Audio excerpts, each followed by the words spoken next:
अस्सलाम वालेकुम। मैं इकबाल जाफ़र अपने तमाम देखने और सुनने वालों को अपने YouTube channel history and poetry with Iqbal Jafar में खुशामदीद कहता हूँ। नाज़रीन, आपके साथ तारुफ़ पर मबनी एक वीडियो तो मैंने शेयर की है। इसलिए आज मैंने सोचा कि अपने चैनल पे पहला प्रोग्राम जो है आपकी खिदमत में पेश करूँ।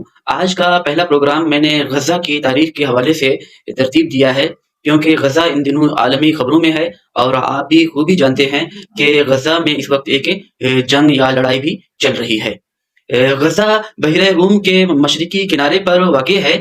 गज़ा की पट्टी जो है उसमें 2 ऐसे इलाके हैं जिनको हम शहरी इलाके कह सकते हैं। एक गज़ा है और एक खान यूनुस है। गज़ा में पहली इंसानी आबादी जो है तकरीबन 1600 कब्ल मसीह के करीब एक किनानी कबीले ने जो है वहाँ पे की शक्ल में जो है आबाद हुई, और उसके बाद किनानियों का इस पे काफ़ी अरसा तक कंट्रोल रहा। बनी इसराइली जब ताकत में आए तो उन्होंने इस इलाके का कंट्रोल जो है संभाल लिया, लेकिन उनके पास ये इलाका ज़्यादा देर तक नहीं रहा। फिर मिस्र की जो सल्तनत फ़िराइना है या जो फ़िरौनों की सल्तनत है, उन्होंने इस इलाके को अपने कंट्रोल में ले लिया। गज़ा का इलाका जो है तकरीबन 350 कब्ल मसीह तक मिस्र के कंट्रोल में रहा। फिर इस पे सल्तनत रोमा ने जो है अपना कब्ज़ा कर लिया, और रोमा का कब्ज़ा जो है गज़ा पर तकरीबन 635 ईस्वी तक रहा। 635 ईस्वी में मुसलमानों ने हज़रत उमर फ़ारूक रज़ी अल्लाह तआला अन्हु की खिलाफत में गज़ा का कंट्रोल संभाल लिया। मुसलमानों के कंट्रोल में आने के बाद ये इलाका मुसलमानों के हाथों से फिर 1967 में तब निकला जब दूसरी अरब इसराइल जंग हुई।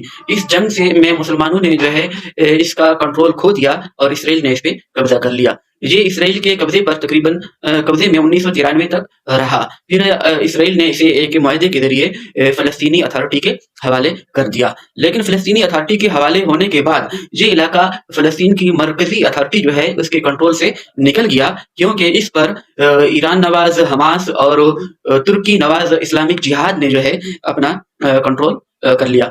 हमास 1987 में कायम हुई और इसको एक साबिक फ़लस्तीनी शेख अहमद यासीन ने कायम किया था। ये एक मुज़ाहिमती मूवमेंट बन चुकी है, और शेख अहमद यासीन को बाद में इसराइल ने एक फ़ज़ाई हमले में शहीद कर दिया था। शेख अहमद यासीन की शहादत के बाद इसके अगले सरबराह डॉक्टर अब्दुल अज़ीज़ रांतीसी बने, लेकिन उसको 24 घंटे के अंदर इसराइल ने शहीद कर दिया। उसके बाद हमास की क़ियादत जो है खालिद अल-मिशल के पास आई। खालिद अल-मिशल जो है वो शाम में मुकीम है, लेकिन कुछ अरसा कबल उनसे भी ये क़ियादत लेकर इस्माइल हानिया को सौंप दी गई। की आबादी तकरीबन 23 लाख है और इसकी आबादी का बेशतर जो है मुसलमानों पर मुश्तमिल है, जबकि आबादी में एक छोटा सा अंसर ईसाइयों की शक्ल में भी पाया जाता है। गज़ा आलमी खबरों में 7 अक्टूबर को एक अचानक हमले के बाद आया हुआ है, जो गज़ा से हमास और इस्लामिक जिहाद ने मिलकर इसराइल पर सैकड़ों रॉकेटें बरसाकर किया था। उसके बाद इसराइल ने गज़ा पर जो है हमले शुरू कर दिए, और इन हमलों को जो है 2 माह से ज़्यादा जो है बीत चुके हैं। इन हमलों में गज़ा का तकरीबन 90% जो इंफ्रास्ट्रक्चर है वो तबाह हो चुका है।